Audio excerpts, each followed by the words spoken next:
I'm Perry Peets, and we are in Bloody River in Stoneford Estate, and we are in the gorge, right up in the canyon.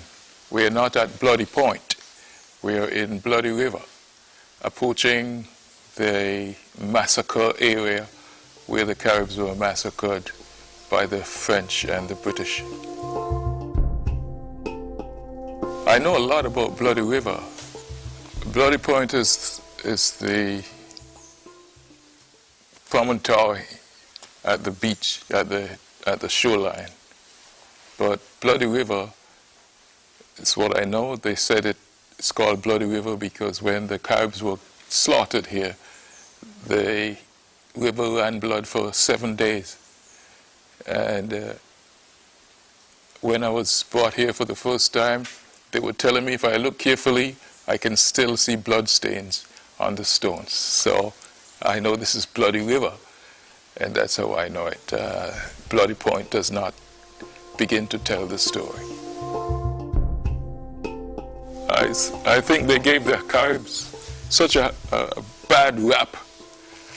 They obviously, for someone who thinks just a little more than normal, he comes up here and he looks into the gorge. He knows that the Caribs were not warlike. They didn't have a thing about war. If you're a warrior, you wouldn't congregate to plan a raid in a confined place like this.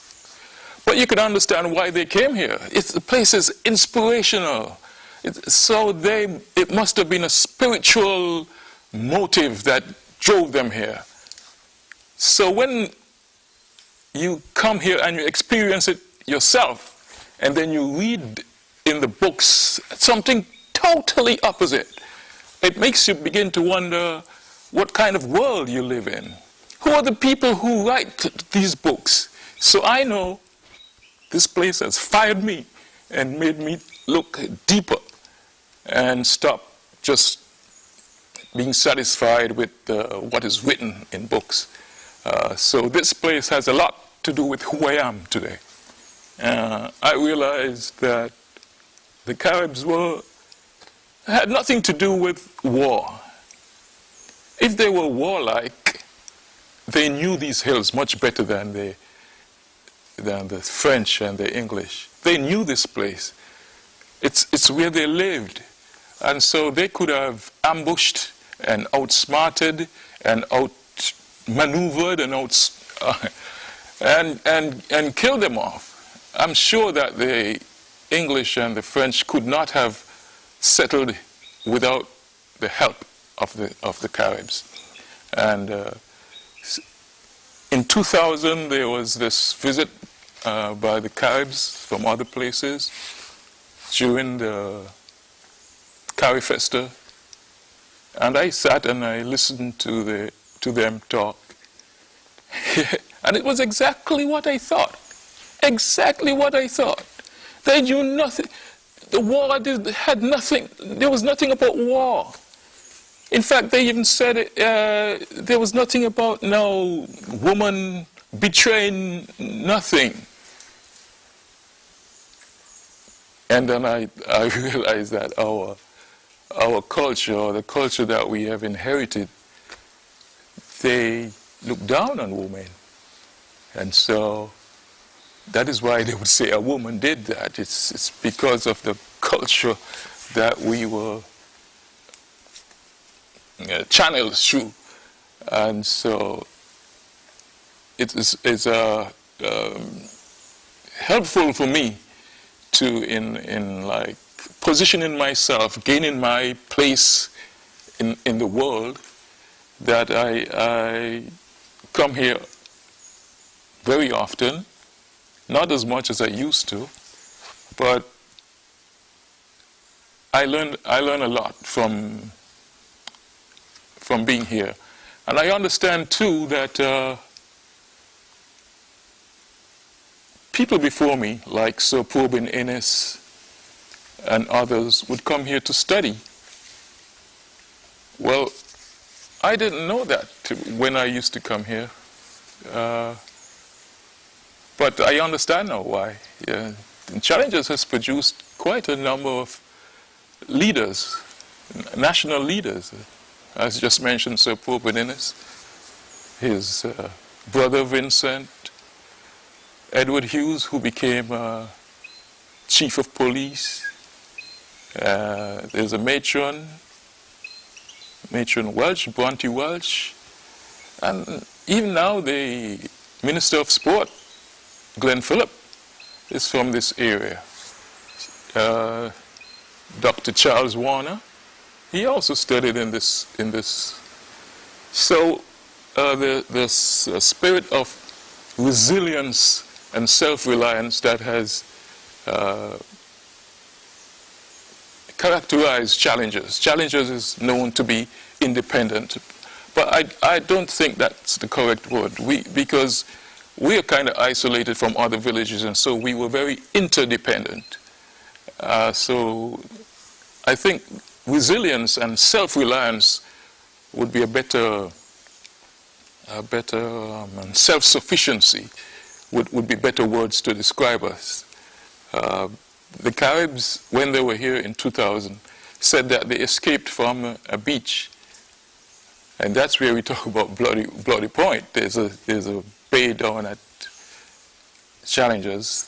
The hurricane in 1989, Hugo, destroyed that beach. It's never come back, and it has destroyed quite a bit of our culture. Because that self-reliance that I'm talking about, that self-dependence, that beach helped. Because just as the Caribs kept their canoes there, we also kept fishing boats there. And so Challengers people, they would work on the sugarcane field, in the sugarcane fields for cash, and they would work the mountain slopes to grow their food, vegetables, and they would also fish in the sea. So we had it all made here, and so it was just like a self-contained economy. And when I was growing up, there was never any unemployment in Challengers, because the people are so resourceful. There are masons, carpenters, there are contractors from Challengers. Mr. Hilton Phillip, he employed people. So young men who didn't want to work in the cane fields would work with Mr. Phillip. If you didn't want to.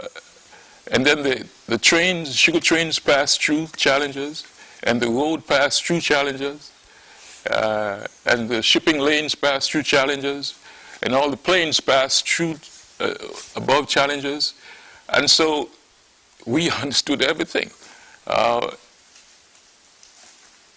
One of my brothers migrated to the British Virgin Islands, and he told me he was able to explain to the class the mechanization in the cane fields, how they had mechanical loaders, tractors, and cranes, and then when you go to the factory and all that. So years later, when I was at university in England, I was taught that St. Kitts was an industrialized economy because of the amount of machinery that's involved in economic activity there. And that's when it really hit me that we were very privileged to grow up in a society such as this, and particularly in Challengers, and being able particularly to come to this place and understand that the truth is always far from what is recorded or what is written, and that we are whole in ourselves. There's nothing deficient about us, about Challengers people, nothing deficient about being black or being from Africa. Nothing deficient about growing up in a small village. In fact, it might have been an advantage. And so I'm glad that this program is being made and it's being recorded, so you can hear it from firsthand from someone who has lived the Carib experience here. The Carib, we have inherited from the Carib a spirit of resilience, self-reliance, and even though they're not around, we can still feel, you can still come here and understood what they were about, the kind of people they were, and the level of their civilization. And so civilization takes on a new meaning when you come here, because the history books taught us that the Caribs were uncivilized. But today I don't even think that we have approached the kind of harmony they had with nature. So, and we're just beginning to learn to appreciate that we are here to take care of the environment. And so we now have the Ministry of Environment. Imagine that. The Caribs surpassed that a long time ago. So knowing this, going and being able to perceive this from just being here and experiencing the atmosphere, getting the spirit of the place, you can define words or terms like civilization better. You have your own unique understanding of what a civilized society ought to be and how we ought to live, and that we must live in harmony with each other. I'm sure that the Caribs loved the Europeans, but the Europeans were not about living in harmony with culture, with the environment. They were about gold and silver. and they would get it by any means necessary. So what is civil about that? Well, this side, to me, transcends any other social, what must I say, any attempt to record our history and any attempt to define Challengers people, and by extension, St. Kitts people. The first local governor hails from Challengers. How is it that this little, in fact the first two, so how is it that this little place has produced this kind of personality? How? It started right here. So it's important that pictures are taken in the gorge just like this, so that even though you cannot communicate the spirit, the feeling that you get here, maybe someone will look at the pictures and see the sunlight filtering through the trees, and see the butterflies fluttering in the sunlight, and see the hanging vines and so forth. Maybe that would let them know, well, that's a unique spot. That's a place that fostered civilization. Our heritage from them is spiritual. The spirit is here. If you are a sensitive person, if you are a person who's spiritualized, if I can coin a term, and you walk up this place, you cannot help but being struck by the powers, the inspirational powers that come here. I would like it to be not just a place for tourists. When I say tourists, I mean foreign tourists. I mean it should be a place for domestic tourism first. And then you can think about people from the foreign countries. In my days when I was growing up, lots of domestic tourism happened right here in Challenges. They would come in trucks, church groups, school groups, and so forth, and they would spend a day on Challenges on Stonefoot pasture. And you'd think, how can they spend a day in Challenges? Well, there were so many things to do. They can go on the beach, they can come up here and see the Carib and get lessons in history, or they can climb right into the mountains and at the source, at the catchment up there, and they can see the water lines. They can learn a lot about infrastructure from going up into these hills. So they can spend a whole day in Challenges, not aimlessly, but in wholesome activity. This could be easily restored because there are many, you can hike, there are hiking places you can go to. The beach couldn't be restored.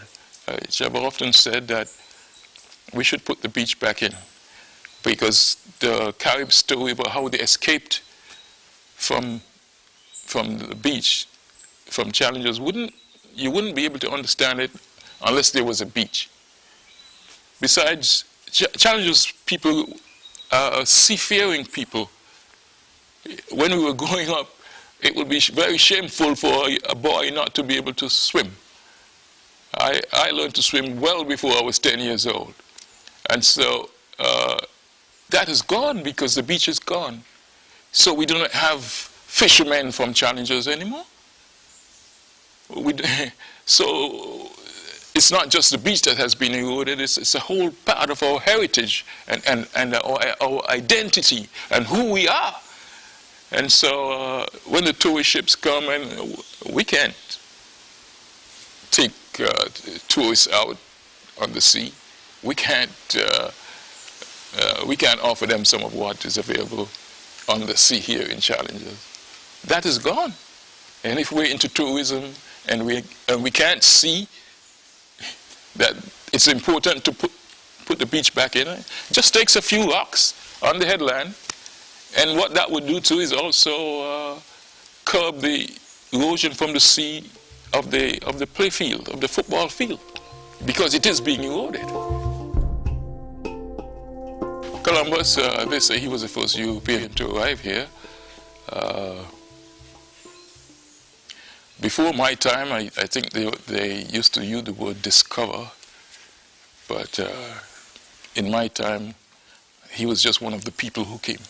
The Europeans were just one of the people who came. And so he's not revered.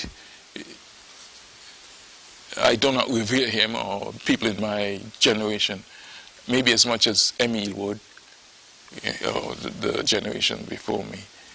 The white people came, they came with a different mindset, a different attitude, a different way of life. They even brought their own diseases. So it's part of me. I am some percentage white. My father is a mulatto, and my grandfather was an even whiter mulatto, if I call it that. So I have white ancestry in my blood. One of my brothers, your complexion, two of them. So I accept that that is part of our history. There's nothing we can do to change it. However, there is no animosity in me for anybody of any race. We are all one race, a human race. And I think that was the dominant attitude here in this river, in this gorge, in 1492. I think when Columbus arrived and the Europeans arrived, they met a civilized people, people who welcomed their guests and treated them like gods. In fact, that's what the Bible says. That's how we should treat our guests.